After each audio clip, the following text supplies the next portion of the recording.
congratulations for being re-elected as the Assemblywoman from New Jersey. You had how many? What is the term? 4 years? The term is 2 years each. And you've been. I've been there 4 years now. 4 years now. Well, anyway, I'm not surprised that you entered politics, because politics is in your DNA. Your mother was with Begum Bhutto. Then you're not one of Rani Abba. No, my sister Ruhi. Ruhi is there, and you are there, and very involved. So I'm not surprised at all, and I'm so glad you did. And I hope that a lot of people get inspired by this, because we need good representation.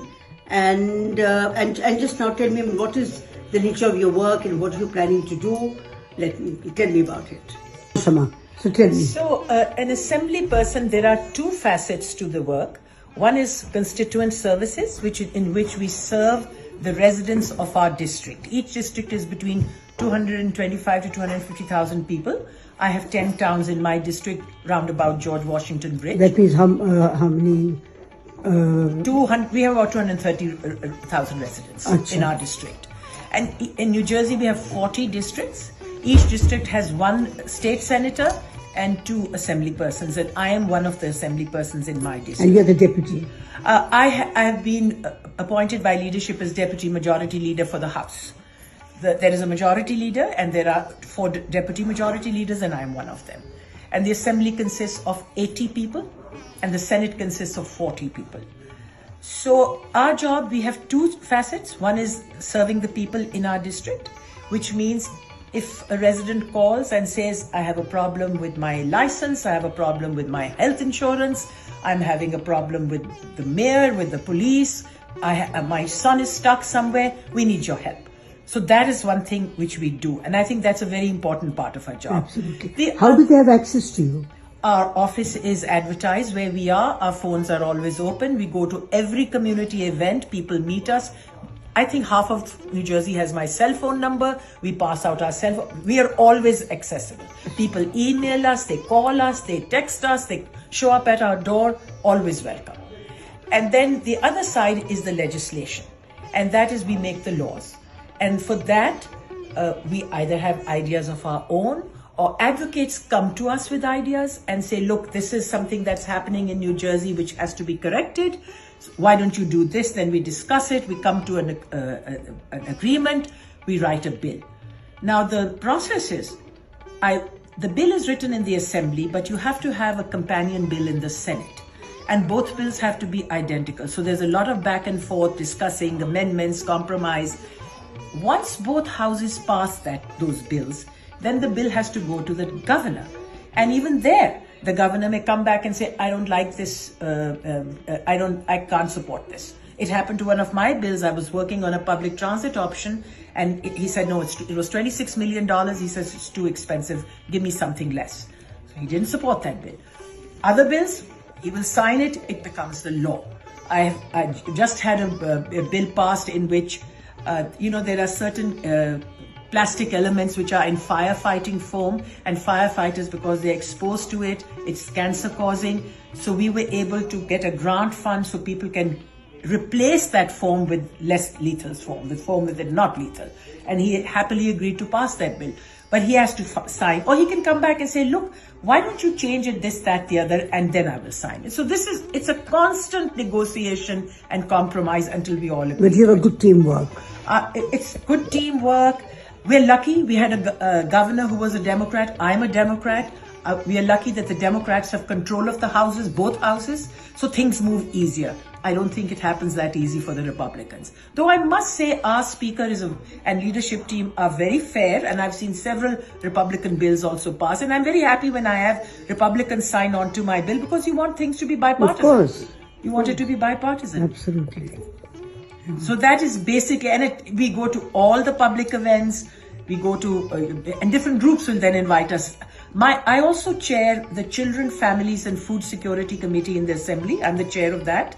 I sit on the Health Committee. I sit on Appropriations. And what does that mean? Food Committee means what?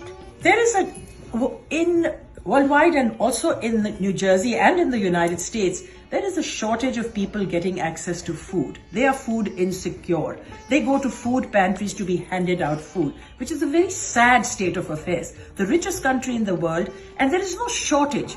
It is bad distribution. It is not people not having access. And the other side of it is now groceries have become very expensive. People who live paycheck to paycheck, for them it's very difficult to sometimes afford. Now, you said food pantry. Yes. They're called food pantries. They're called food pantries. And so the food is free there, or Yes, it is subsidized? It's free. It's free. And where does the food come from? The Federal Department of Agriculture, they have grants for that. They provide a lot of the food.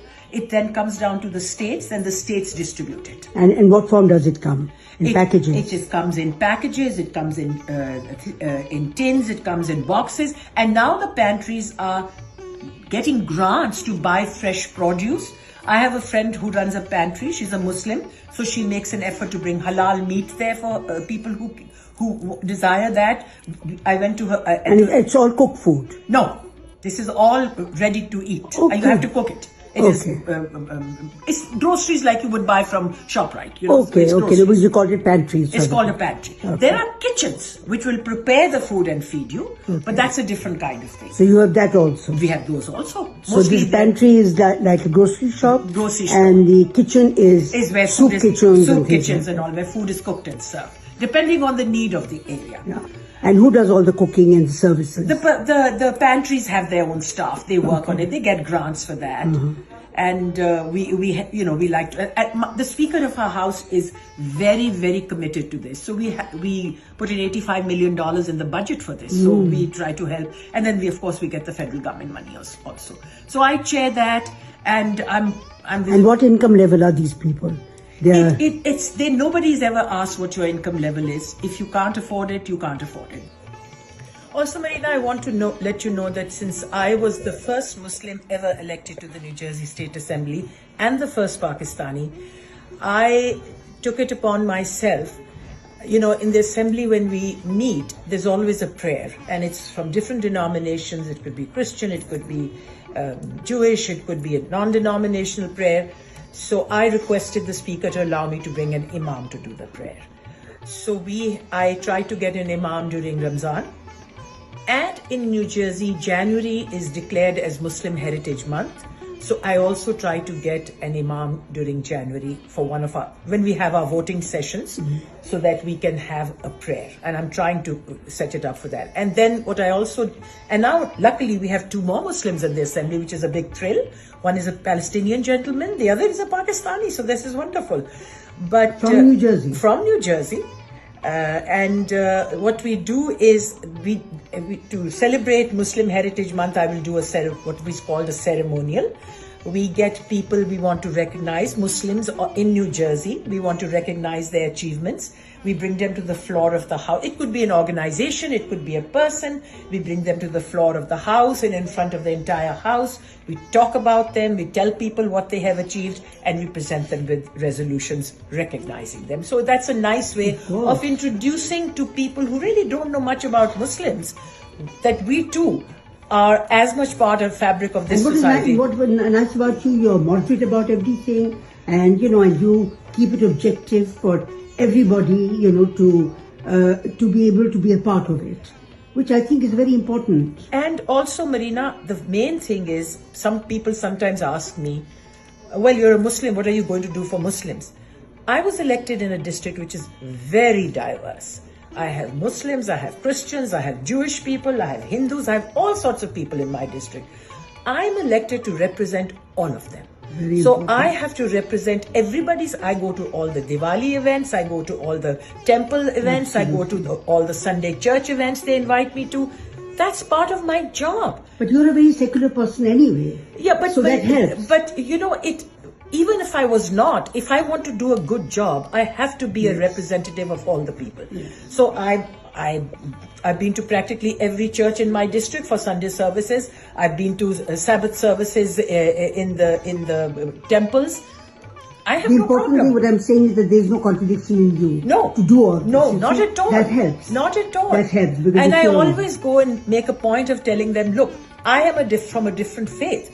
But this is the house of God. That's course. all there is. Totally. There is nothing else to it, Totally, And I'm totally. more than happy to be there. And I've never, ever had anybody say anything unkind or unpleasant to me. So I'm happy to do what I must do. And as you said, that you have so many Jews in your Absolutely. Large Jewish population in my district, and I'm happy to represent them all. Of course. In And fact, you. they've invited me to the temple to come and help with this food distribution event over there. And I'm going in a couple of days to the temple to do that. Absolutely. It's, people in need are people in need. Totally. You do not ask them what color are you, what religion are you, where you come from. If you're in need, they have to be helped. So important to say this in politics today, people have to be reminded. Yes. Because I think that, even people who believe in that somehow get carried away. Unfortunately. And Unfortunately. they just want to, I don't know, there's, people are just battling with so many. Sometimes I feel people get elected to office and forget why they were elected. They were not elected to become important people and have glamour maybe and all. Power is the. It's unfortunate, but you're elected to serve. That's the job. You're a servant leader. You must serve the people. And if people forget that, then that's when the trouble starts happening. And we've seen it at the federal level only too clearly. I know. Absolutely. But now Mamdani is coming in as a mayor. That's a big thrill. Yes. And we are wishing him well. And he also is going to represent everybody. Of course. I don't think that there is... This is the most diverse city in the world. New York City is the most diverse city in the world. And you saw from his campaign. He ran such a bold campaign. I think it blew away all old campaign tactics. People are now all scrambling to learn how he did it so they can do the same. Totally. That's so important. Absolutely. People are really, really, because, there's so much money on one side, but somehow they supported this guy. Absolutely. Because he hit the chord. He reached out and people said, this is a guy who's talking with me, he's talking down to me. Exactly. He's not just saying, you don't know what I've been a leader, I know. No. He has been so humble in his campaign. Absolutely. And that's why he's been so and not successful. only that, and also, he wants to help. He actually wants to do what he's saying. He really wants to help the people. Of course. There's so many, problems in the city. There's homelessness. There's so many things that, people just want to ignore. I don't know how. But his father gave a very nice interview. He was asked, and he said, this election is not about Zoran. It's about the anxiety that is spread, and people are anxious. Of course. So please try to understand its focus is not only on Zoran, but they have just voted for him to give the message that, people are worried. So it's a very critical time you're there, and to be able to keep the balance and to be able to, and you will do it because you've been in politics long enough, and also because I've known you for decades now. I think your attitude is right, and you also your empathy is for the right people, and I think that